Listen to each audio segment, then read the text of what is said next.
ஏன்பா வரதராஜ், நீ புத்தியோட தான் பேசுறியா? இருக்கிற 2 ஏக்கரை வயல நீ வித்துட்டேனா அதுக்கப்புறம் உன் வாழ்க்கைக்கு என்னப்பா பண்ணுவ?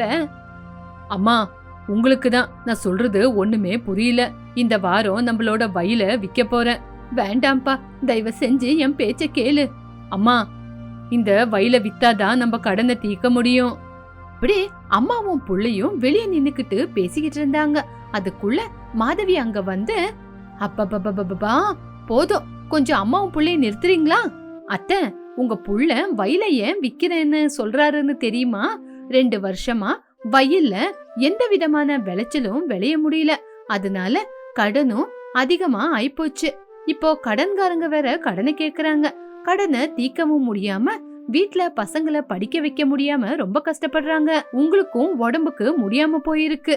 இந்த வயல வித்து நம்மளோட கடனை அடிச்சு பாக்கி இருக்கிற காசுல உங்களை நல்ல ஹாஸ்பிட்டலுக்கு கூட்டிட்டு போய் பாக்கணும் அப்படின்னு தான் அவரு கவலைப்படுறாரு அப்படின்னு சொன்னா. இங்க பாருங்கம்மா, நீங்க 2 பேரும் எவ்வளவு தூரம் சொன்னாலும் இந்த வயல எனக்கு விக்கிறதுக்கு சம்மதம் இல்ல. இங்க பாருடா வரதராஜ், இந்த வயல உங்க தாத்தா உங்க அப்பாவுக்கு கொடுத்தாரு. உங்க அப்பா இந்த வயல உன்னை நம்பி கொடுத்தாரு. நீ இந்த வயல வித்துட்டேனா நாளைக்கு நீ உன் பசங்களுக்கு என்னடா கொடுப்ப? அவங்க நாளைக்கு உன்னை பார்த்து கேள்வி கேட்க மாட்டாங்களா? அம்மா, நீங்க என்னதான் சொன்னாலும் இந்த வயல நான் வித்தே தீருவேன் அப்படின்னு சொன்னான் வரதராஜ். வீட்டுக்கு வெளியே சூரியன் நின்னுக்கிட்டு வரதராஜுவ கூப்பிட்டான். டே வரதராஜு, வெளிய வாடா. வயலு வாங்க பார்ட்டி வந்திருக்காரு, அதனால சீக்கிரமா வெளிய வா. இதோ அண்ணன் வந்துட்டேன் அப்படின்னு வரதராஜ் வெளிய வந்து சூரியனை பார்த்தான். இங்க பாருப்பா வரதராஜ், நீ சொன்ன ரேட்டை தான் சொல்லிருக்கேன். இருந்தாலும் அவரு ஒத்துக்க மாட்டேங்கிறாரு.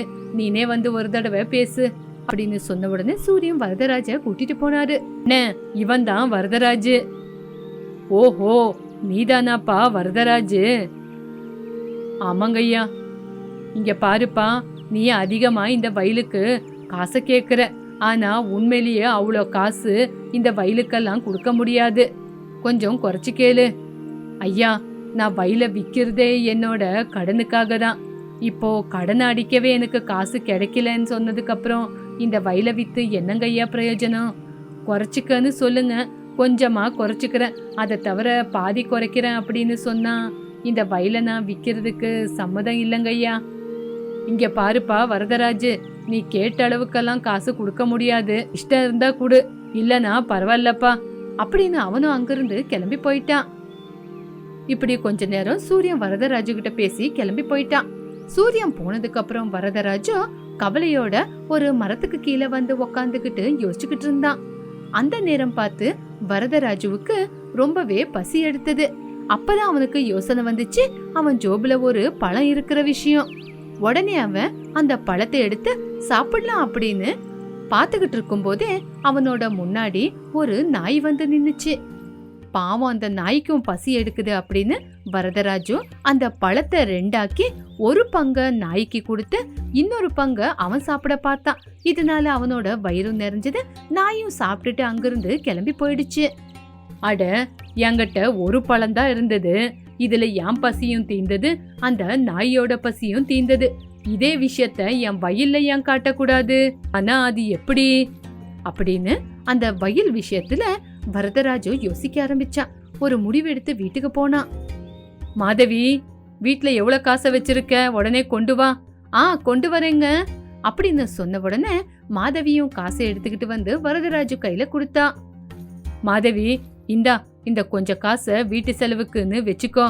இங்க பாரு, 2 நாளுக்கு என்னென்ன தேவையோ அதை வாங்கிக்கோ அப்படி சொல்லி வரதராஜு மிச்ச காசை எடுத்துக்கிட்டு வீட்ல இருந்து கிளம்பி போயிட்டான். ஊருக்குள்ள டங்குரா அடிக்கிறவங்கிட்ட அந்த காசை கொண்டு போய் கொடுத்து பிரச்சாரம் பண்ணான். அதுக்கப்புறம் அவனோட வயலுக்கிட்ட 2 டப்பாங்களை வச்சு அங்க அதிர்ஷ்ட பரீட்சை அப்படின்னு ஒரு பெரிய கொட்டை எழுத்துல போர்டை போட்டான். அந்த போர்டை பார்த்த உடனே ஊரு ஜனங்க எல்லாருமே என்ன இந்த அதிசயம்னு நிறைய பேர் வந்து நின்னாங்க. அந்த கூட்டத்துல பகவந்தா அப்படிங்கிறவன், என்ன வரதராஜு, 1 ஏக்கரை பூமிய 10 ரூபாய்க்கு விற்க போறியாமே? ஊருக்குள்ள டங்குரா அடிக்கிறவன் சொன்னான். இது உண்மைதானா? ஆமாங்கண்ண, நான் 1 ஏக்கரை பூமிய 10 ரூபாய்க்கு கொடுக்கறேன்னு சொன்னதெல்லாம் உண்மைதான். அண்ணன், இங்க 2 டப்பா இருக்கு. அந்த 2 டப்பாங்களையும் 10 ரூபா கட்டி உங்க பேரை எழுதி போடணும்.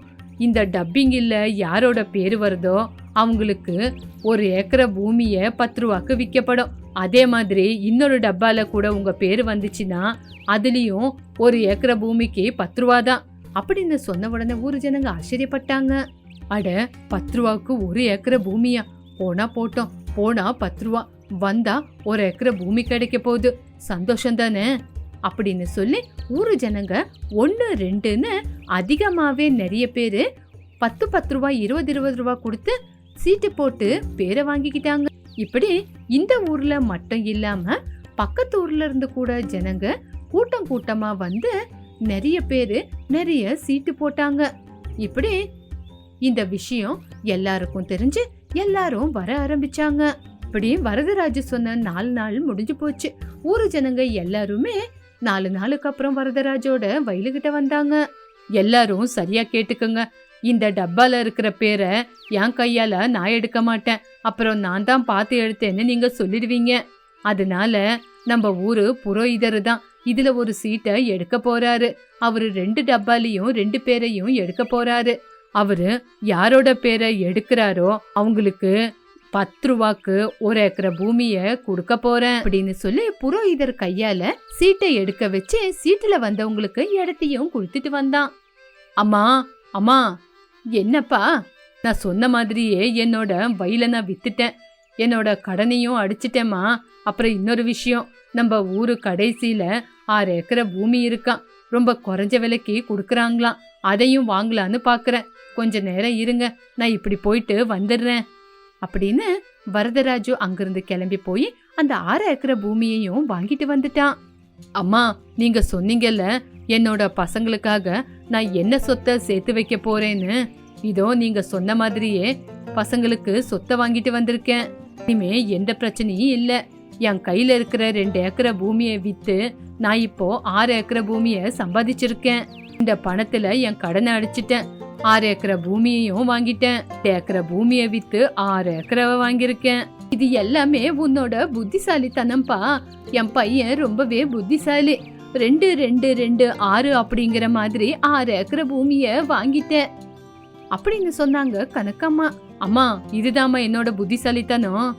ஆமாம்பா, என் பையன் ரொம்பவே புத்திசாலி. என் பையன் ஏமாறுவானா? அம்மாவும் புள்ளையும் வெளியே நின்னு பேசிக்கிட்டு இருக்கும் போது வீட்டுக்குள்ள இருந்து மாதவி வந்து, எனக்கு தெரியும் அத்தை, என் புருஷன் எவ்வளவு புத்திசாலின்னு. அதனாலதான் அவரு காசை கொண்டு வான்னு சொன்ன உடனே வீட்டுல செலவுக்கு காசு இல்லைனாலும் ஏன் எதுக்குன்னு கேட்காம காசெல்லாம் எடுத்து அவர்கிட்ட குடுத்துட்டேன். எனக்கு தெரியாது என் புருஷனை பத்தி. ஆமாமா, அவங்க அப்பன மாதிரி உருவத்துல மட்டும் இல்லாம புத்திசாலித்தனமாவும் அவங்க அப்பன மாதிரி தான். போதும் போதும், மாமியார் மருமக இவ்வளோ நேரம் என்ன புகழ்ந்ததெல்லாம் போதும். முதல்ல எனக்கு பசி எடுக்குது, வாங்க போய் சாப்பிடலாம். அப்புறமா நீங்க என்ன பத்தி என்ன வேணா பேசுங்க. இப்படி வரதராஜு அவனோட புத்திசாலித்தனத்தினால யாருக்குமே மோசம் பண்ணாம 2 ஏக்கரை பூமியை கொடுத்து 6 ஏக்கரை பூமியை வாங்கினது மட்டும் இல்லாம சந்தோஷமா வாழ்க்கையை நடத்தினா. வீட்டுல உக்காந்துக்கிட்டு வயசான சேசம்மா யோசிச்சுக்கிட்டு இருந்தாங்க. எனக்கு முறுக்கு செஞ்சு சாப்பிடணும்னு ஆசையா இருக்கு. ஆனா என்ன பண்றது, முறுக்கு செய்ய வீட்டுல எண்ணெய் இல்ல, மாவு இல்ல. இப்படி யோசிச்சு யோசிச்சு பக்கத்திலேயே இருக்கிற கல்யாண கட்டை பார்த்தாங்க. அப்பதான் அவங்களுக்கு யோசனை வந்தது. அடடே, இன்னைக்கு ஜமீன்தார் ஐயா பொண்ணோட கல்யாணம்னு கூப்பிட்டாங்களே, அங்க போய் அவங்களுக்கு ஏதாவது ஒத்தாசை பண்ற. அப்போ ஜமீன்தாரர் ஐயா அங்க சாப்பிட எனக்கு ஏதாவது கண்டிப்பா கொடுப்பாரு. இப்படி யோசிச்சுக்கிட்டே சேசம்மா கொஞ்ச நேரத்துல அவங்க வீட்டுக்கு போனாங்க. இதுதான் சரியான நேரம், போய் சமையல் அறையிலேயே ஏதாவது வேலைக்கு சேர்ந்துக்கிறேன் அப்படின்னு யோசிச்சுக்கிட்டே அங்க சமையல் செய்யறதுல எல்லாருக்கும் உதவி செஞ்சாங்க. சமையல்காரனான சத்தியம் உட்காந்து சமையல செஞ்சுக்கிட்டு இருந்தான். அந்த நேரம் பார்த்து அந்த இடத்துக்கு ஜமீன்தார் ஐயா வந்தாங்க. எனக்கு முறுக்குன்னா ரொம்ப பிடிக்கும், முறுக்கு கூட செய்யுங்க. சரிங்க ஐயா, கண்டிப்பா செய்யலாம் அப்படின்னு சொன்னான் சமையல்காரன். ஜமீன்தார் ஐயா அடுப்புகிட்ட வேலை செஞ்சுக்கிட்டு இருக்கிற வயசான அம்மாவை பார்த்து, என்ன பாட்டி, சமையல் செய்யற இடத்துல நீங்க என்ன பண்றீங்க? நீங்க வயசானவங்க, உங்களால வேலை செய்யலாம் முடியாது. அப்படியெல்லாம் ஒண்ணு இல்லைங்க ஐயா, சமையல் செய்யறவங்களுக்கு உதவி செய்யற அவ்வளவுதான். ஐயோ பாட்டி, அதெல்லாம் உங்களுக்கு எதுக்கு, போய் உக்காருங்க. இருந்தாலும் இந்த கல்யாணம் வேற யாரதோ இல்லையே, நம்ம வீட்டுக்காரங்களது தானே. அதனாலதான் செஞ்சுக்கிட்டு இருக்கேன். எனக்கு காசு எதுவுமே வேண்டாம், என்னோட சந்தோஷத்துக்காக தான் செய்யறேன் அப்படின்னு சேஷம்மா சொன்ன உடனே ஜமீன்தார் ஐயாவும் எதுவுமே பேசாம அப்படியே போயிட்டாங்க. சேஷம்மா பாட்டி சத்யகிட்ட வந்து, டே சத்யம், முறுக்கு செய்யற வேலைய எனக்கு கொடு, நான் முறுக்கு செஞ்சு கொடுக்கறேன், என் பக்கத்திலேயே நீ வராத, சரியா? பாட்டி, இது பெரிய வீட்டு கல்யாணம், நிறைய பேரு வருவாங்க, அவ்வளோ பேருக்கு முறுக்கு செய்ய உங்களால முடியுமா? டேய், என்னடா சொல்ற? ஒரு நொடியில எப்படி செஞ்சு காட்டுறேன் பாரு. இது ஜமீன்தார் ஐயா வீட்டு விசேஷம், இங்க எல்லாமே ருசியா இருக்கணும். நம்ம வேலைய நம்ம செய்யறதுல தப்பு இல்லடா, நீ போய் உன் வேலைய பாரு, நான் போய் முறுக்கு செய்யற வேலைய பாக்குறேன், போடா போ. இப்படி சேஷம்மா யாரோட உதவி இல்லாம அவங்க ஒத்தையிலேயே முறுக்கு செய்ய ஆரம்பிச்சு நல்லபடியா முறுக்கு செஞ்சு முடிச்சாங்க. சத்யம், எல்லா சமையல இப்படி தூக்கி வை, எல்லாத்தையும் நான் ருசி பாக்குறேன் அப்படின்னு சொன்னாரு ஜமீன்தாரர் ஐயா. இப்படி சத்யம் ஜமீன்தார் ஐயா கேட்ட உடனே அவன் செஞ்ச சமையலையெல்லாம் எடுத்து வச்சான். ஜமீன்தார் ஐயாவும் எல்லாத்தையும் ருசி பார்த்தாங்க. என்ன சத்யம், சாம்பார்ல உப்பு குறைவா இருக்கு, ரசத்துல காரம் அதிகமா இருக்கு, கத்திரிக்கால மசாலாவே பிடிக்கல, ஏன் இப்படி பண்ணிருக்க?